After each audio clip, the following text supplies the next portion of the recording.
Hello everyone, welcome to Brain Bullion. So today we will be learning about Storybook, which is a very interesting front-end tool, or the front-end workshop is what they call it. So to help you understand better, let's do some coding first. So I've already set up a very basic React project here. So it's nothing. Let's see on the Chrome tab basically. Okay, so we have nothing, just couple of screens. First is this one, list of to-dos, and the to-dos are being fetched from an API. Here you can see from an API the to-dos are being fetched, and we are just setting the list of to-dos to the useState hook.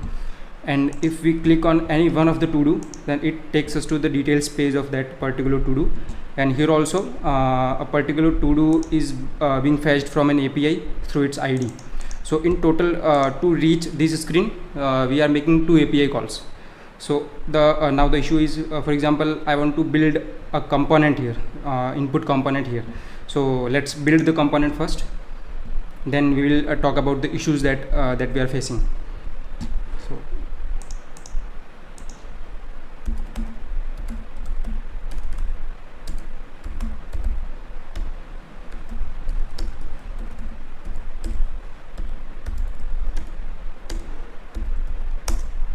okay, so let me create this input real quick.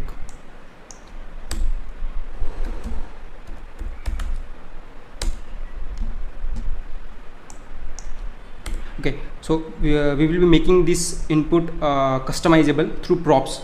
For example, we can customize the type, we can specify the value, and we can specify padding, for example. So let me take those as props.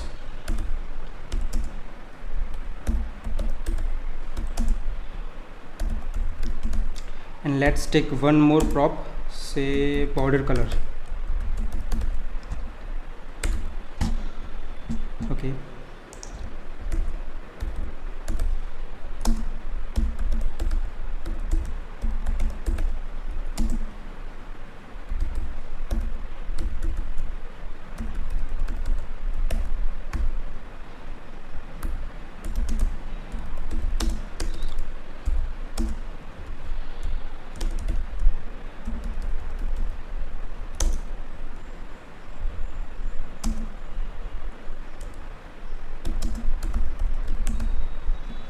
okay, so now we have this custom input ready, and let's use it in the details screen. First we will have to import input from components input. Okay, so let's use it here. And for this example, let's keep the type to button. Let's keep the value to I am button.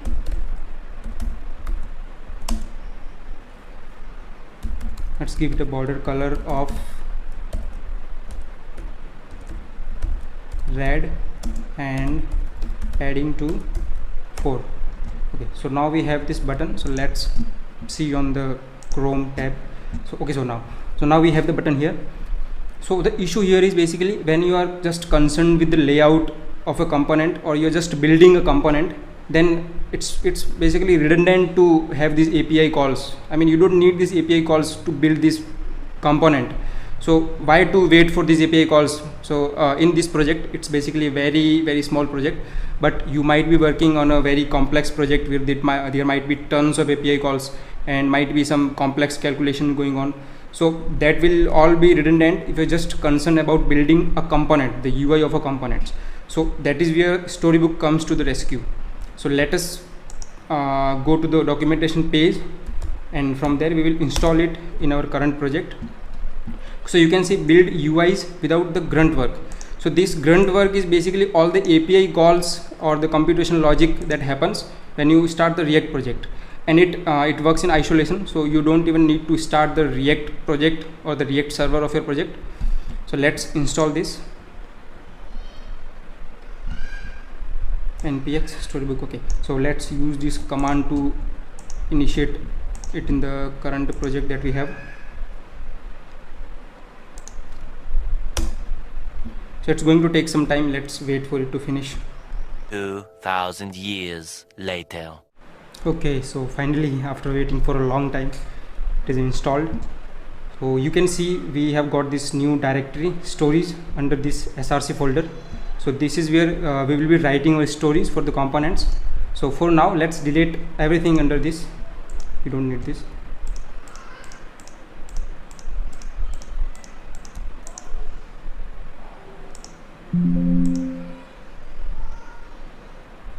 Okay, so now we have this empty folder, and let's write the story for the input component that we have. Okay,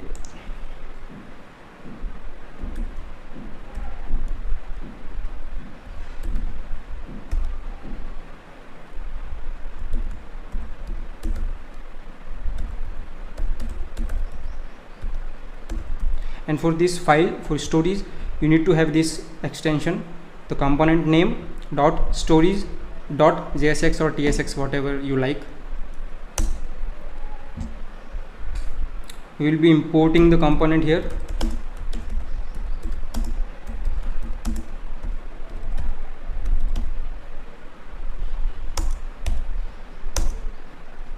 Okay, now we will be defining the metadata.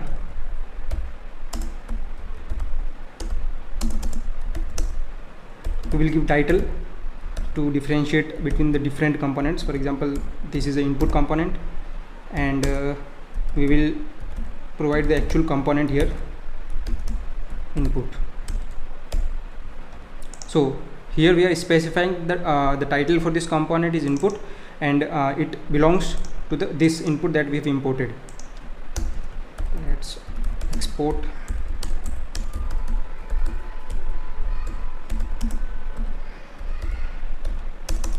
Okay, so now here we can write stories or the variant for this input.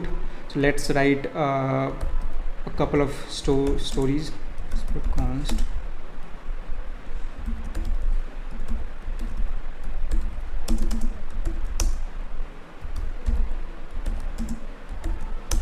in the args object, we basically give the props that it needs. For example, type, value, padding, and border color. So we can provide, for this story, we will provide the type of button, the value of I am a button,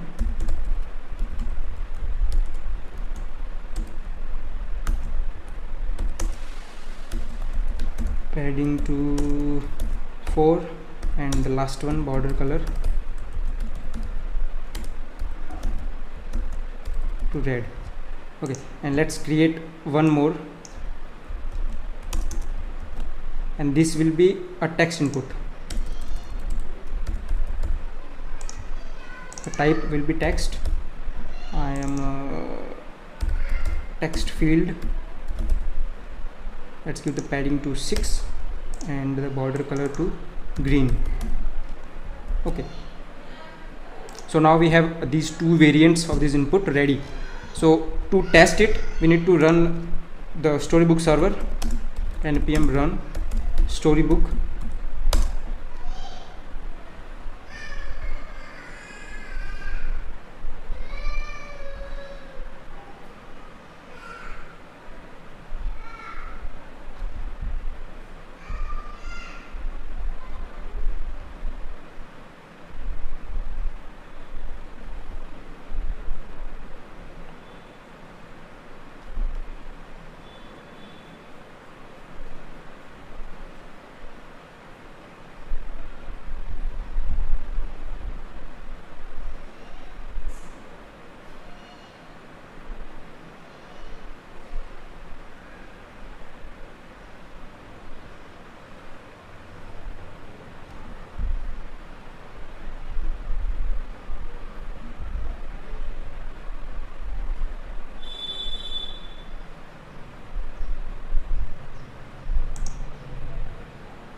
Okay, so yes, we can see the Storybook server has started, and we can now see the two input variants that we have created. For example, this is a button input and this is a text input. You can type in here. Basically you can type in here, you can customize it. So this is the beauty of Storybook. To run to view these components or to customize them, you can even change the type from here. Button, you can get a password field, I guess. Yes. Okay, so you can play around with the UI of the components, or you can build the entire UI without even starting the server of the React project. So let me just close the server. Okay, so we can even now we can play around with the UI of these components. You don't need to have this server started in order to play with the UI of these components. So that is the beauty of Storybook. It's a very awesome tool, basically on the front end tool that we have in hand. Okay, so that's it about this video, and you can definitely create more stories. You can create button components, you can create any other components that you would like, and you can directly play around. You don't need to have any API calls, you don't need to wait for the computation to finish on the server side. Basically all of that is being omitted from the scene. You can directly focus on the UI or the layout of the components. And one more thing to add, Storybook is not just limited to building components or UI. You can write test cases, you can write documentation, so it will help in all those cases. It's a very beautiful tool, and you can definitely check it out. So that's it for this video. I hope you liked it. If you liked it, please like, share and subscribe.